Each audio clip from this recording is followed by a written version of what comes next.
अस्सलाम वालेकुम नाज़रीन, मैं हूं अरसान खोकर। आप देख रहे हैं programme play field. Jay Shah ने पाकिस्तान में एशिया कप के इफ्तिताई मैच देखने का वादा तो किया, लेकिन अब आने से इनकारी हैं और उसकी बहुत ज़्यादा रीज़न हैं। हमें पहले से पता था कि इस तरह हो नहीं सकता है।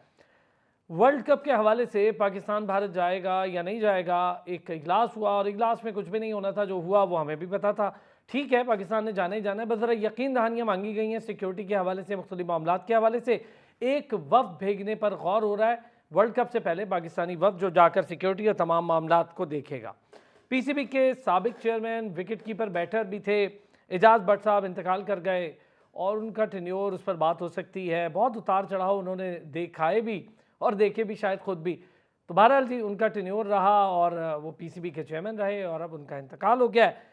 ये एक अफसोसनाक खबर है, लेकिन पाकिस्तान के लिए तैयारियां कैसी हैं, पाकिस्तान की टीम वर्ल्ड कप में जाने के लिए कितना तैयार है और उससे पहले अफगानिस्तान के साथ होने वाले मैचेस कितने इंपॉर्टेंट होंगे, और जो हमने टेस्ट मैच खेला, जिस तर्ज पर खेला, कुछ उम्मीद जागी कि डेड जो पिचेस हैं उस पर भी, या जिसे हम स्पिन ट्रैक कहते हैं, उन ट्रैक्स पर भी हमारे पेसर्स ने बड़ी जानदार बॉलिंग का मुजाहरा किया। तो वर्ल्ड कप के लिए अच्छे साइंस होंगे पाकिस्तान के लिए। और बाबर आजम के हवाले से दुनिया भर में बात हो रही है और दुनिया भर के बड़े बड़े प्लेयर्स करार यही दे रहे हैं कि बाबर आजम की कप्तानी भी ठीक है और बाबर आजम बैटिंग तो ऑब्वियसली दुनिया का बेस्ट बैटर है। और एक तरफ तो ज़का अशरफ साहब, टेक्निकल कमेटी वाला मामला, दूसरी तरफ राशिद लतीफ़ साहब की माजरत, अजीब अजीब चीज़ें पीसीबी में चल रही हैं। इन सारी चीज़ों पर बात करेंगे। सीनियर एंकर पर्सन और जर्नलिस्ट नजीबुल हसनैन ने हमें ज्वाइन किया। Thank you so much Najeeb. और उनके साथ साथ हमारे नुमाइंदे सैयद वक़ार हुसैन लाहौर से हमारे साथ मौजूद हैं। लाहौर से बहुत ज़्यादा खबरें हैं पीसीबी के हवाले से, वो ज़रा वक़ार से भी जानेंगे। नजीब, कैसे हैं? बहुत शुक्रिया Arsalan, thank you so much. कैसे हैं आप? ठीक है सब? ज़बरदस्त। नजीब, पहले ज़रा टेक्निकल कमेटी वाले मामले से शुरू करते हैं, फिर जय शाह पर बात करते हैं। यह जी। टेक्निकल कमेटी बना देते हैं, एक तो अनऑफिशियल चीज़ें चल रही हैं, कोई किसी चीज़ का ऐलान नहीं होता। जब मीडिया में आ जाती है तो दो एक दिन पहले कोई वो जो ग्रुप है पीसीबी का, उसमें आया कि जी टेक्निकल कमेटी फॉर्म हो गई, मिसबाह उल हक, इंतमाम उल हक हो गए। और लेकिन ये राशिद लतीफ़ साहब वाला शोशा पहले छोड़ दिया और राशिद लतीफ़ साहब ने खुद भी इसकी तरदीद कर दी। उन्होंने कहा नहीं जी, मैं तो माजरत करता हूँ, मेरे पास ना तो इस तरह का कोई मामला आया और ना मैंने जाना है। क्या कहते हैं? देखिए, मेरी राशिद लतीफ़ से खुद बात भी हुई थी। वो मिसबाह उल हक के कहने पे मिलने गए थे जी।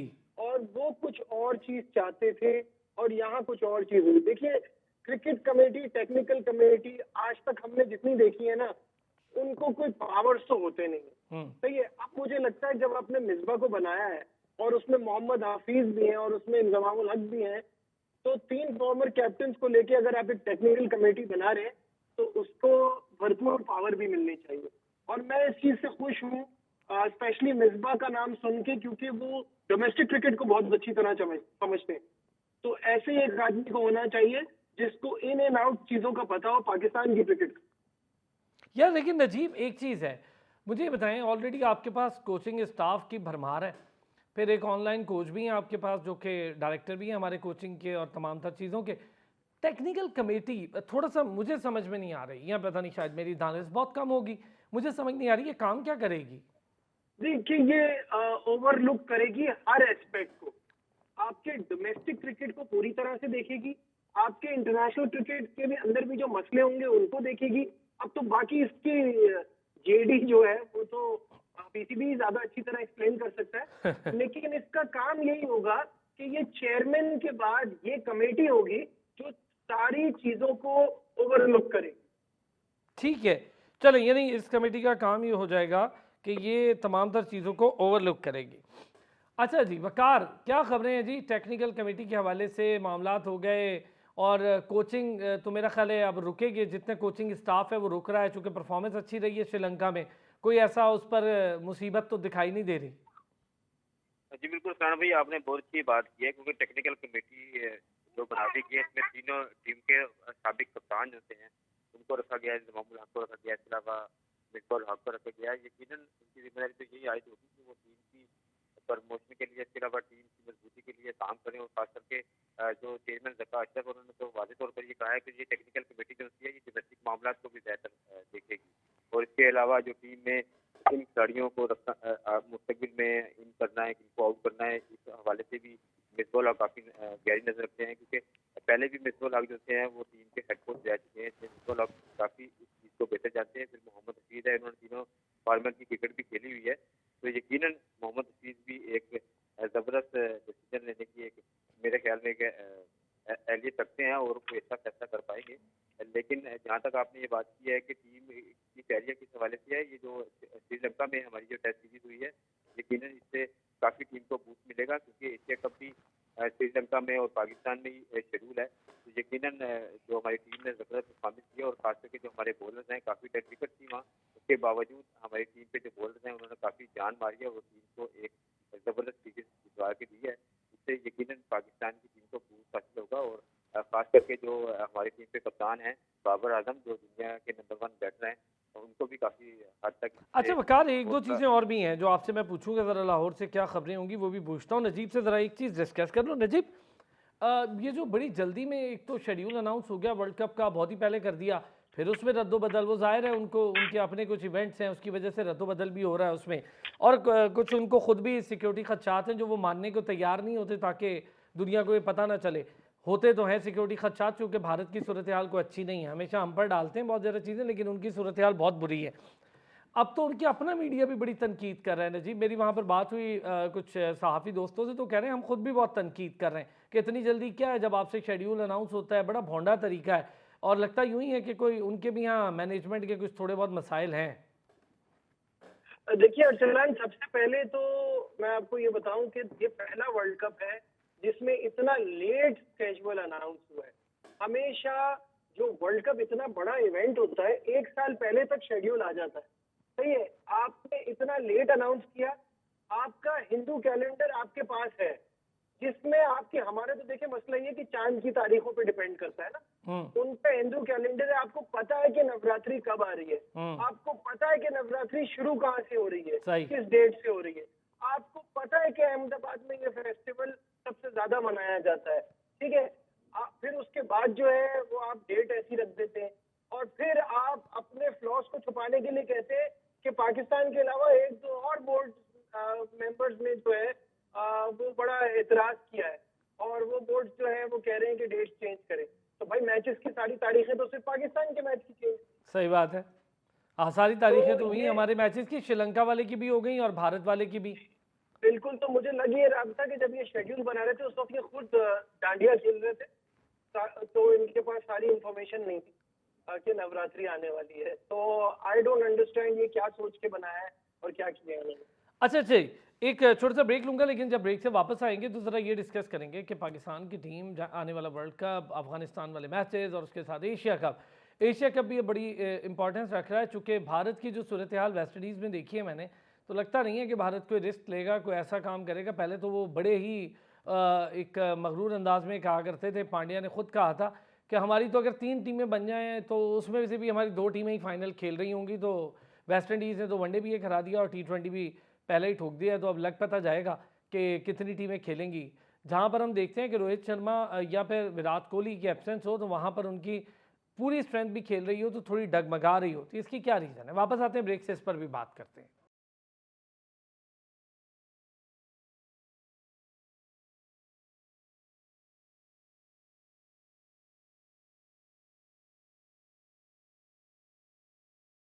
वेलकम बैक जी। और नजीबुल हसैन के हम उन्होंने जाना था, तो उसके बाद हमें ज्वाइन किया कर्नल नौशाद साहब ने। बहुत बड़ा नाम कर्नल नौशाद अली, पाकिस्तान का साबिक टेस्ट क्रिकेटर हैं, उसके साथ साथ पाकिस्तान टीम के मुख्तलिफ ओहदों पर रहे, ICC के रेफरी रहे, बहुत बड़ा नाम है पाकिस्तान क्रिकेट और इंटरनेशनली लोग उनको बड़ा रिगार्ड करते हैं, हमारे लिए उस्तादों की तरह। कर्नल साहब ने हमें ज्वाइन किया। कर्नल साहब अस्सलाम वालेकुम सर।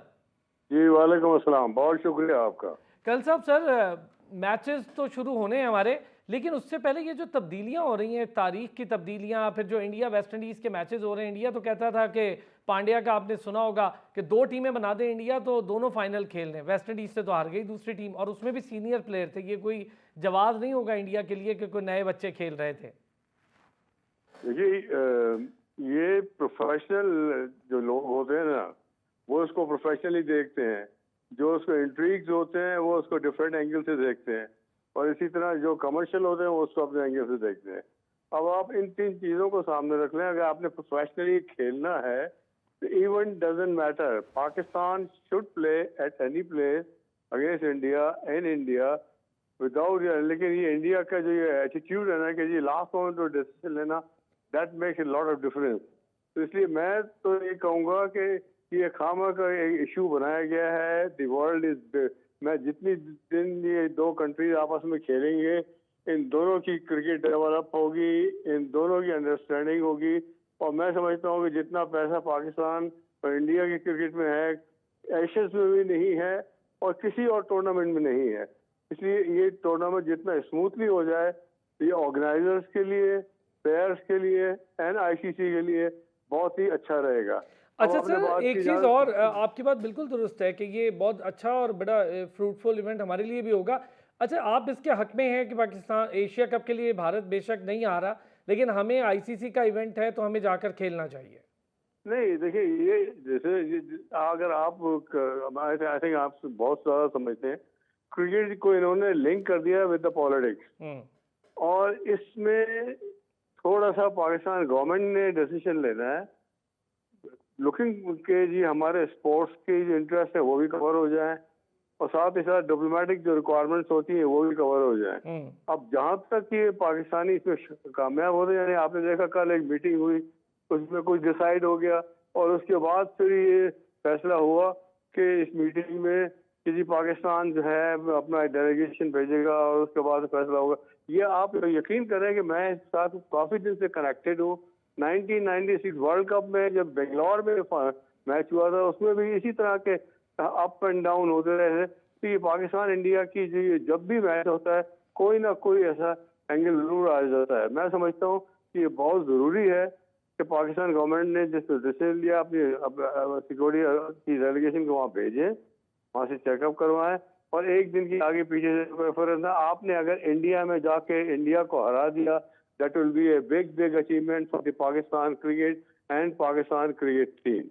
ज़बरदस्त सर, ज़बरदस्त, ये बात आपकी बिल्कुल दुरुस्त है। वकार, एक चीज़ बताएं, क्या खबरें हैं कि एक तो ये है कि डेलीगेशन जाएगा, दूसरा है कि ऑब्वियसली जाना ही जाना है, बस डेलीगेशन जाएगा, वो मामलात के भारत में जिस तरह सिक्योरिटी खदशात हैं पाकिस्तान टीम को, तो वो ज़रा अपने सिक्योरिटी खदशात वगैरह दूर करेगा। फिर ये जो टेक्निकल कमेटी है ये काम कैसे करेगी वकार, क्या इसके बारे में खबरें हैं?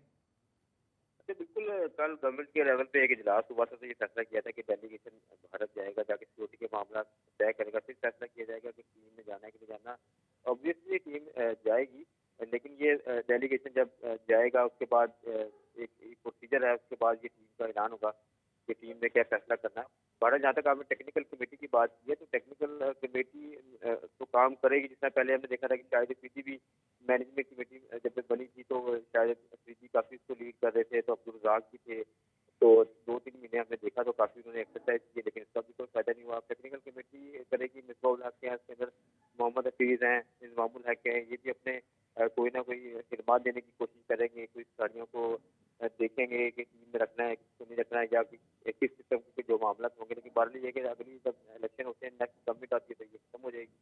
तो पीसीबी को चाहिए कि इस तरह का कोई लॉन्ग टर्म प्लानिंग करे कि कम से कम जो भी कमेटी बनाई जाए तो उसे कम से कम 2 साल तो मिले, ताकि वो क्रिकेट की बेहतरी के लिए इकदाम कर सकें। अभी 3-4 महीने काम करते हैं, उसके बाद नेक्स्ट सेटअप आ जाता है, नेक्स्ट सेटअप आता है तो वो फैसले उनके रिवर्स हो जाते हैं।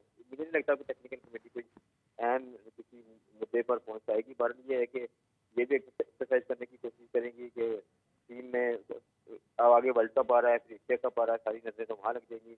बहरहाल अब ये प्रकाश साहब जो चेयरमैन है मैनेजमेंट कमेटी के, चले मैं ज़रा ये कर्नल साहब से भी इस पर बात कर लेता हूँ। कर्नल साहब, जी, टेक्निकल कमेटी, हफीज़ हो गए, इंजमामुल हक हो गए, मिसबाह उल हक हो गए, राशिद लतीफ़ साहब ने तो माजरत कर ली और उसकी रीज़न हमें समझ आती है कि इतना पॉलिटिसाइज कर रहे हैं इस वक्त पीसीबी को, कभी एक चेयरमैन, कभी दूसरा, कभी कुछ, अभी तक चेयरमैन तो है नहीं, मैनेजमेंट कमेटी है।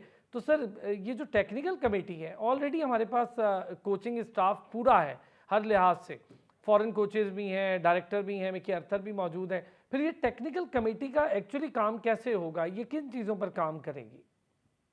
देखिए इसमें आप थोड़ा सा ब्रॉडर एंगल से देखें। जब ये बातचीत आती है डिसीशंस की, इस किस्म के डिसीजन जो होते हैं कि कौन पार्टिसिपेट करेगा नहीं करेगा, और ये आपने एक कोचिंग स्टाफ बना लिया जिसमें इंटरनेशनल लेवल के कोचिंग स्टाफ शामिल है। अगर आप इसमें कोचिंग स्टाफ में कोई कमिटमेंट में पूरी नहीं करेंगे, this will go against our country. लोग आइंदा से जब बातचीत करेंगे अपने फाइनेंशियल इंटरेस्ट के लिए यहाँ पर आएंगे, और कोचिंग के लिए जब ऑफर करेंगे अपने आप को, वो ये देखेंगे कि पास्ट में इन्होंने फलाने से पहले एक डिसीजन लिया था, दे एग्रीड टू पे टू इट, और बाद में गवर्नमेंट चेंज हुई तो सारा कुछ चेंज होगा।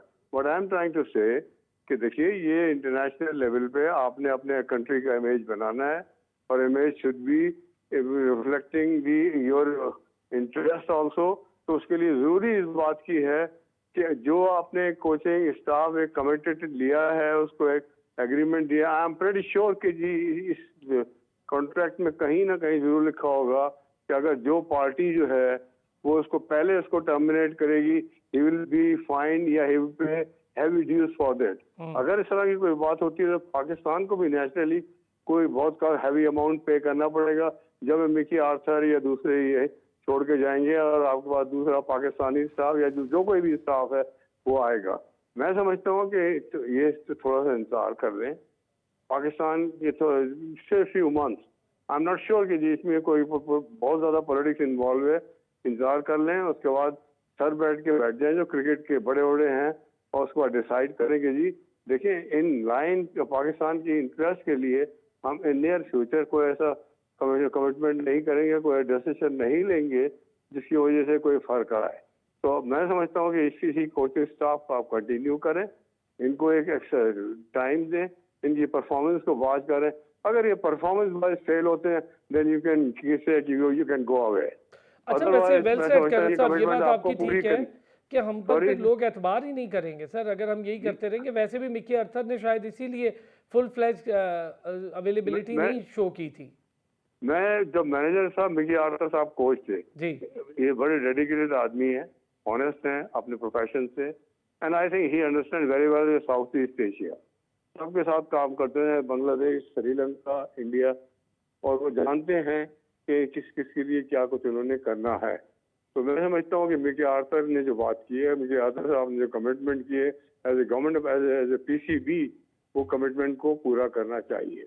ठीक हो गया। एक छोटा सा ब्रेक लूंगा। करण साहब बहुत शुक्रिया सर, आप हमारे साथ रहे इस पार्ट में, और हमें दोबारा से नजीब ज्वाइन करेंगे, वकार हमारे साथ मौजूद है। और यहाँ पर एक ब्रेक लेता हूँ, ब्रेक से वापस आता हूँ तो क्रिकेट से जुड़े दीगर मामला थे इस पर बात करेंगे। एक छोटा सा ब्रेक लेते हैं।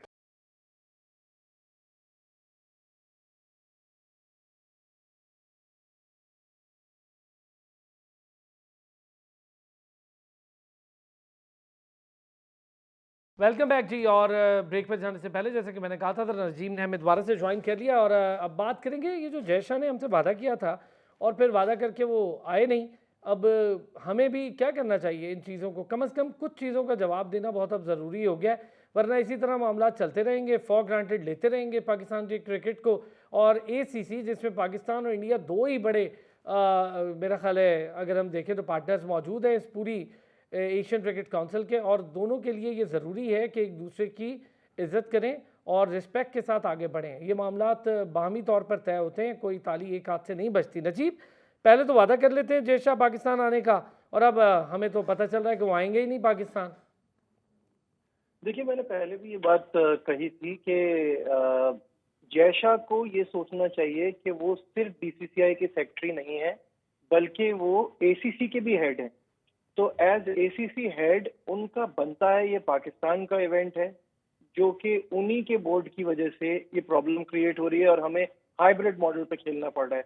तो एक्चुअली उनको चाहिए कि वो यहाँ आए और वो अपना सपोर्ट शो करें एज ACC हेड, क्योंकि ऑब्वियसली जब यहाँ पहले मैचेस स्टार्ट यहाँ से हो रहा है तो उनको यहाँ आना चाहिए। बट मैं ये अच्छी तरह समझता हूँ कि जब भी पाकिस्तान जाने की बात होगी तो उनके ऊपर बड़ा हिंदुस्तान में बैकलैश आएगा, और ऐसा ही हुआ। अच्छा, एक तो ये बात भी सही आपने कही कि इस पे बड़ा मामला बनेगा, और हम आगे भी देख रहे हैं वकार क्या बनेगा, पाकिस्तान किस तरह से जवाब देगा इन सारी चीज़ों के लिए, और समझ रहे हैं कुछ ज़रा उनको उनके लेवल पर जवाब अब देना पड़ेगा। बहुत हो गया इस एक रीज़न की वजह से, भारत के ना आने की वजह से या उसके हरधर्मी की वजह से हमने देखा कि पाकिस्तान को अपने मैचेस शिफ्ट करना पड़ रहे हैं श्रीलंका।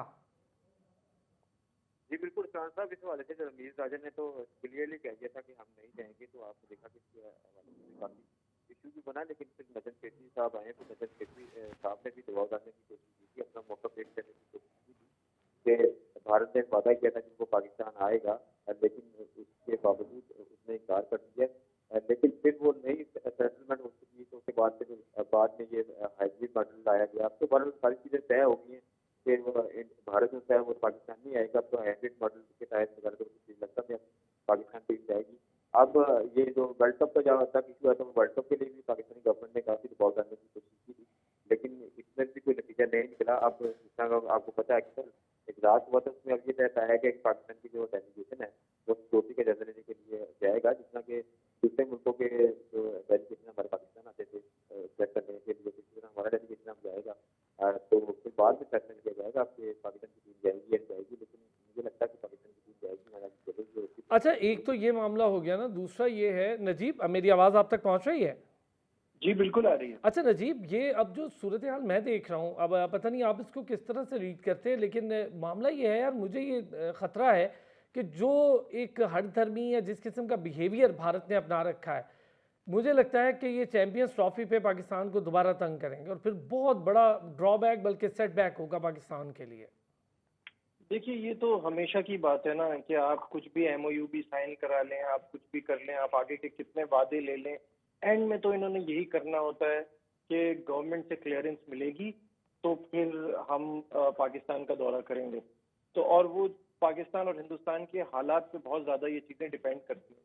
तो आई होप कि जब तक चैंपियंस ट्रॉफी का वक्त आए तब तक हालात कुछ पाकिस्तान और हिंदुस्तान के बेहतर हो जाएं, क्योंकि समझ में ये नहीं आता कि बाकी सारी चीज़ें चलती रहती हैं, दुनिया की बाकी टीमें भी आती हैं जाती हैं खेलती हैं, सिर्फ क्रिकेट में ही क्यों? Because it's commercial. आप वहाँ हमको नुकसान पहुंचाना चाहते हैं, बाकी सारी चीज़ों में तो सब सारी टीमें खेल रही हैं, आपस में दौरे भी चल रहे हैं, लेकिन ये क्रिकेट में ये करके आप हमको पीछे करना चाहते हैं। इसके अलावा तो और कोई वजह नहीं हो सकती। लेकिन नजीब, हमारे यहाँ से क्या होना चाहिए? मतलब कुछ तो जवाब होना चाहिए। हम इतनी खामोशी दिखाते हैं।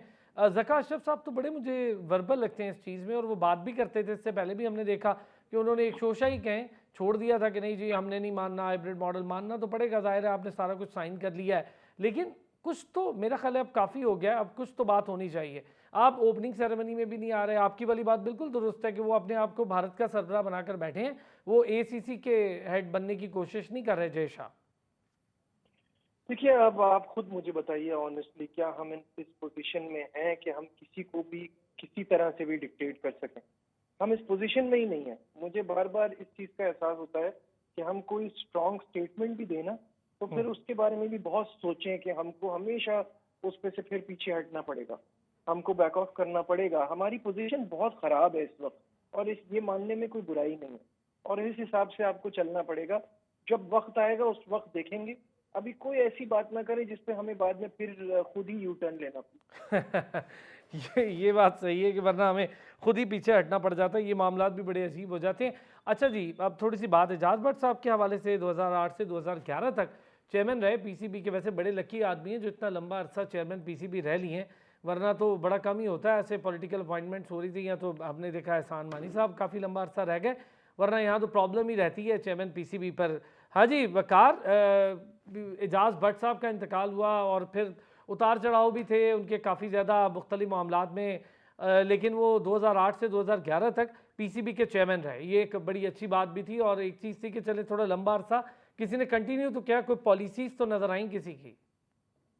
जी बिल्कुल, एजाज भट्ट साहब ने माशाल्लाह काफ़ी खिदमत की और वो बोर्ड में काफ़ी अर्से तक रहे हैं। 3 साल का उनका पीरियड था और हमने देखा कि स्टिल वो 3 साल पाकिस्तान बोर्ड के सरबराह रहे। फिर उन्होंने कराची स्टेडियम की रेनोवेशन के लिए काफ़ी उन्होंने काम किया। जो कराची स्टेडियम में मीडिया सेंटर बनाया गया जहाँ आप आते हैं, तो वो भी एजाज भट्ट साहब ने उसकी बुनियाद रखी थी। फिर उसके बाद हम ये देखते हैं कि एजाज खान भी काफ़ी टेन्योर के लिए पाकिस्तान टीम के सरबराह। जैसे कि मैंने आपसे पहले बात की थी कि जब कोई काफ़ी अर्से के लिए रहेगा तो वो किसी की बेहतरी के लिए काम करेगा ना। जिस तरह कि अब रमीज राजा आए थे, तो रमीज राजा ने कोशिश की थी कि टीम की बेहतरी के लिए काम किया जाए और खास करके जो यूनिवर्सिटी की बेहतरी के लिए काम किया जाए। रमीज राजा को हटा दिया गया, दूसरी जगह नजर बेटी साहब आगे, नजर बेटी साहब ने इसको रन किया, उन्होंने उसकी पॉलिसीज वगैरह बनाने की कोशिश की, लेकिन वो भी आगे स्टिल नहीं चल पाया। देखिए रकाज साहब आते हैं, लेकिन अब आगे इलेक्शन है, इलेक्शन में अगर कोई नया सेटअप गवर्नमेंट का आता है, नई हुकूमत आती है, तो जाहिर बात है वो भी पाकिस्तान की सुप्रीम कोर्ट का नया सरकार लेकर आएगी। बार एजाज अहमद, एजाज भट्ट साहब की काफ़ी खिदमात रही हैं और एजाज भट्ट ने एजाज भट्ट के दौर में टीम में हमने देखा था कि काफ़ी एक्टिव नजर आए और खास करके शायद भी हमें काफ़ी ज़बरदस्त कारकर्दगी दिखाते हुए नजर आए। अच्छा, कुछ मामलात भी रहे ना नजीब, निस्फ दर्जन के करीब तो कप्तान भी चेंज हो गए थे उनके दौर में, 6 के करीब कैप्टन चेंज हुए, यूनुस खान और फिर बड़े बड़े प्लेयर्स शाहिद आफरीदी, शोएब मलिक, कामरान अकमल और बाकी प्लेयर्स पे डिसिप्लिनरी खिलाफ वर्जियों वाला भी मामला रहा। तो काफ़ी उतार चढ़ाव रहे एजाज भट्ट साहब के दौर के। नजीब मेरी आवाज़ आ रही है आपको? अच्छा चलें, आपको आ रही है? जी जी जी बिल्कुल आ रही है नजीब। जी जी, मैं ये कह रहा था कि बड़े उतार चढ़ाव रहे हैं और बड़ी कंट्रोवर्सीज रही हैं एजाज भट्ट के जमाने में, but he will always be remembered as somebody जो कि बहुत स्ट्रांगली लीड करते थे। अगर आप उनसे कहें कि मीडिया में आपके बारे में ये खबर चल गई है, तो वो बड़े कैजुअल अपने रिवायती अंदाज में बोलेंगे अब तो चल गई है ना। तो मतलब वो किसी चीज पे की परवाह नहीं करते थे और बड़े स्ट्रांग हेडेड किस्म के चेयरमैन थे। कुछ बहुत सारी गलतियां उनसे भी हुई हैं और ऑब्वियसली एक एडमिनिस्ट्रेटर का इस तरह के रोल में आना उनके लिए भी जो है ना वो कुछ चीजों को पहले शुरू में समझ नहीं पाए, लेकिन ओवरऑल देखा जाए तो उन्होंने बड़ा स्ट्रांगली पीसीबी को रन किया। हाँ, और उनके दौर में हमने T20 वर्ल्ड कप भी जीता, फिर जो भारत का वर्ल्ड कप था उसके सेमीफाइनल तक भी पहुंचे। काफ़ी उनका 3 साला दौर जो था, आपकी बात सही है कि उनके 3 साला दौर में उतार चढ़ाव के साथ साथ कुछ अचीवमेंट्स भी थी और वो अपने फैसलों में बड़े स्ट्रांग थे, खड़े रहते थे। इसी के तनाजुर में अगर मैं नजीब आपसे ये पूछूं कि इस वक्त जो सिचुएशन है, अब गवर्नमेंट जाने वाली है, ज़का अशरफ साहब को शायद टाइम मिल जाएगा, निगरान गवर्नमेंट सेटअप में तो वो चेंज नहीं होते, तो इस दौरान क्या होने जा रहा है? क्या कोई पीसीबी का चेयरमैन आ जाएगा या मैनेजमेंट कमेटी ही चलती रहेगी? सर देखिए, अभी तो बड़ा सिंपल सीन है। वो ये है कि ये मैनेजमेंट कमेटी चलेगी, उसके बाद अगर कोई ये उसमें इलेक्शन भी कराते हैं और नॉमिनेट भी करते हैं, तो पाकिस्तान में तो बड़ा सिंपल फॉर्मूला है, जिसकी लाठी उसकी भैंस। तो ये अभी तो फिलहाल ज़का अशरफ साहब ही हैं और हर तरफ से वो करा कर आए हैं, क्योंकि सेठी साहब का ये कहना कि अब मैं इस रेस से बाहर हो गया हूँ ट्वीट करके, इससे ये क्लियर हो जाता है कि उनका मामला नहीं बन रहा। चले, बहुत शुक्रिया Najibul Hasnain, senior sports anchor journalist हमारे साथ मौजूद थे। सैयद वकार हुसैन हमारे नुमाइंदे लाहौर से हमारे साथ मौजूद थे। फिर होगी आपसे मुलाकात, अपना ख्याल रखिएगा।